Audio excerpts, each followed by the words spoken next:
Salut la team, aujourd'hui on est parti pour l'extension strength. On va travailler sa force en extension du coup. Format de travail, EDEMUM, 8 minutes, donc on va aller chercher 4 rounds. Un EDEMUM c'est comme un EDEMUM en réalité, mais au lieu d'une minute, ça va être 2. Donc 2 minutes pour aller chercher ces 3 exercices-ci. On va donc aller chercher entre 2 et 3 high box jump.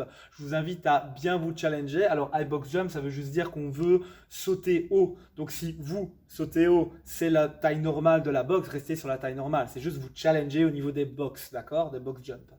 Ensuite, on a 4 à 6 dumbbells hang split snatch. Attention, par côté.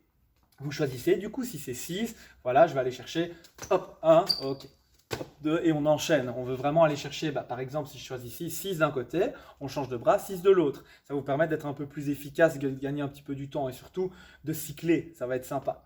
Ensuite, on va aller chercher 8 à 12 secondes de floor back extension hold. Donc, on est au sol, on va bien aller chercher les moyens fessiers un maximum. Si on peut se le permettre, on va même chercher les grands dorsaux, d'accord? On reste bien actif dans les muscles, dans les bons muscles, et on tient pendant 8 à 12 secondes. Okay, vous reposez le temps qui reste. Normalement, si vous êtes bien challengé au niveau des high box jump, ça va être cramant. En tout cas, ça va bien taper. Et pareil au niveau des hang split snatch. Après, le floor back extension, c'est surtout du ressenti. On veut vraiment rester dans les bons muscles. D'accord. Si vous n'avez pas de box, faites des demi-squat jump le plus haut possible. On peut même aller chercher des demi-squats hop en montant tuck jump. C'est vraiment une option qu'on peut aller chercher en tout cas. Mais l'objectif, c'est vraiment chercher un maximum ses moyens fessiers pour sauter le plus haut possible, se challenger. Du coup, ça va être un peu cardio aussi. Ça va être sympa, vous allez voir. Ensuite, on va partir du coup sur la partie 2, le 4 time. Donc là, on est dans le WOD. Pas mal de répétitions comme vous pouvez le voir.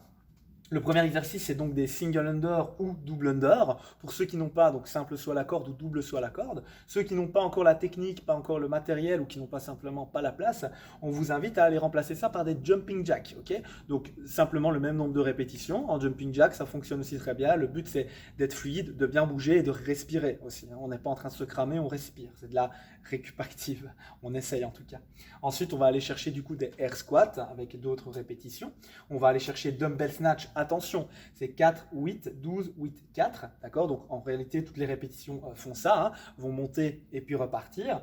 Mais c'est par bras, par côté. Donc c'est 4. On va donc faire 4 à droite. On change de bras, 4 à gauche. D'accord? C'est un petit peu la même idée en réalité que le dumbbell hang split snatch que vous avez travaillé juste en haut. D'accord? Donc travaillez bien avec le même bras et puis changer pour travailler avec le deuxième.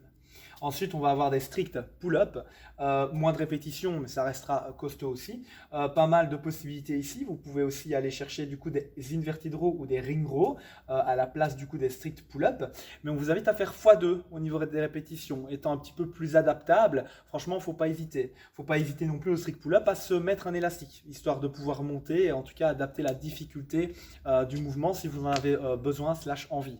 D'accord ? Donc, pas hésiter. On finit du coup sur une partie 3 qui est donc le recovery, hein, donc récupération qui est optionnelle. Pour la qualité, d'accord, challenge assez sympa. On est en train de faire ça un peu pour le moment aussi avec l'équipe pour un petit peu voir comment ça se passe. Moi particulièrement, c'est un travail qui me plaît beaucoup. 10 minutes en réalité de bike ou de run. Et ce qu'on va vouloir faire, c'est de la respiration en néné. Donc, on va rester en néné tout le temps.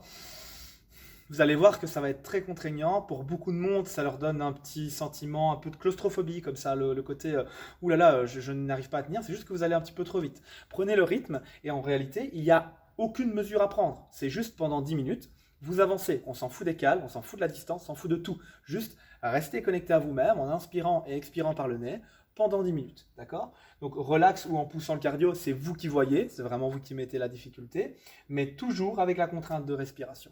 Voilà. N'hésitez pas à nous dire quoi, particulièrement par rapport à ce petit recovery là, si vous le faites, ça nous intéresse de savoir. Et puis on se voit bien vite pour une prochaine programmation.